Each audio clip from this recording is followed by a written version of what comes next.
boys al mio fianco sono. Gianpietro, Daniele. Alle nostre spalle vedete delle parole.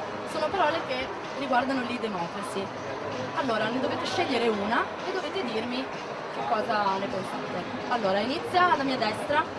Gianpietro. Gianpietro. Allora io Ricordiamo, scusami, studente. all'Istituto Marconi, quinta MC. Allora, scegli una parola Palmare. che è scritta alla nostra sinistra.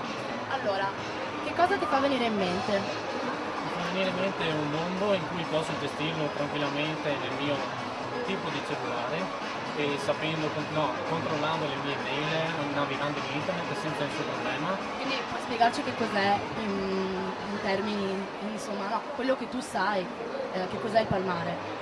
Allora il palmare è un tipo di cellulare nel cui abbiamo uno schermo touch, molto probabilmente, nel quale è una specie di computer in miniatura, con la quale si possono controllare le mail, comprare o vendere azioni, navigare, fare tutto quello che si vuole senza avere un computer delle dimensioni normali. Quindi l'hai scelta perché pensi che sia uno strumento importante di innovazione tecnologica? Sì, esatto. E per questo la tecnologia ha fatto molti passi da gigante e si spera sempre nell'avanguardia e nella progettazione di nuovi palmari e di nuove tecnologie. Quindi pensi che possa essere utile nella tua vita quotidiana, nella tua esperienza quotidiana? Ce l'hai il palmare? Beh, per ora no, però dipende dopo da che lavoro devo andare a fare. Mi Lo piacerebbe useresti per lavoro? molto probabilmente. Grazie. E niente. Alla mia sinistra, la tua parola? Sì, allora la mia parola è cellulare. Ripetimi il tuo nome, la classe, l'istituto scolastico. Allora, io sono Daniele dell'Istituto Marconi di Padova, quinta M. Allora, la parola che ho scelto è cellulare. Che è un passo indietro rispetto al palmare, però Esatto, se possiamo dire, è iniziato tutto dall'apparecchio in sé che era il telefono.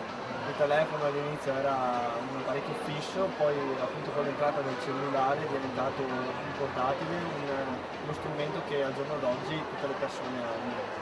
quindi a te fa venire in mente una cosa di uso quotidiano, Esatto. di uso abitudinario, che ormai senza la quale non puoi vivere.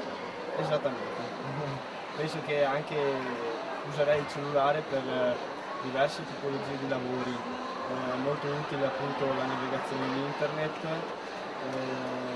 ad esempio può essere anche integrato come navigatore satellitare per andare in varie località magari della zona. Quindi nella tua esperienza diverse funzioni sono importanti perché sono integrate nello stesso mezzo, quindi in realtà si chiama cross media questa cosa delle diverse funzioni all'interno di uno stesso mezzo di comunicazione. Sì, teniamo a precisare che non solo ci sono dei modi ad esempio secondari che possono essere utili tramite il cellulare, sono i messaggi che ormai sono all'uso quotidiano dei giovani anche. Le vecchie letterine, oggi sono gli SMS. Esattamente, Ne mandate tanti voi? abbastanza. Tu? Parecchi.